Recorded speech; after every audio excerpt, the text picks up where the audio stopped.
হর হর মহাদেব, ওম নমঃ শিবায়। কেমন আছেন আপনারা সবাই? আমি দীপ্তেশ বি মণ্ডল। এক ঝলকে জুলাই। প্রথমেই বলি, ভয় পাওয়ার এখানে কিছু নেই, কিন্তু তবু মেডিটেশন করবেন, মানে প্রাণায়াম করবেন, ধ্যানে মগ্ন হবেন, মন্ত্র জপ করবেন, তাহলে দেখবেন যে কোনো নেতিবাচক শক্তি থেকে আপনারা দূরে থাকছেন। অক্টোপাস অক্টোপাস অক্টোপাস এই মন্ত্র জপ করা আপনাদের জন্য ভালো হবে।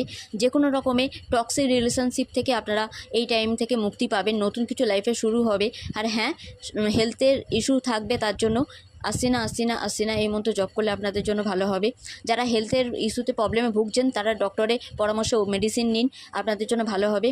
পড়াশোনায় মন একটু লাগতে মানে কঠিন হবে, অলসতা ঘিরে ধরতে পারে। ব্যবসা কিংবা চাকরিতে মন হয়তো নাও লাগতে পারে, তবু সুইচ করবেন না।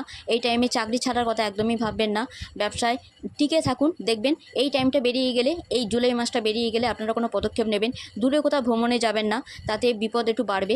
জল জায়গায় একটু অ্যাভয়েড করেই চলবেন, কারণ সুনামি কিংবা ভূমিকম্প হওয়ার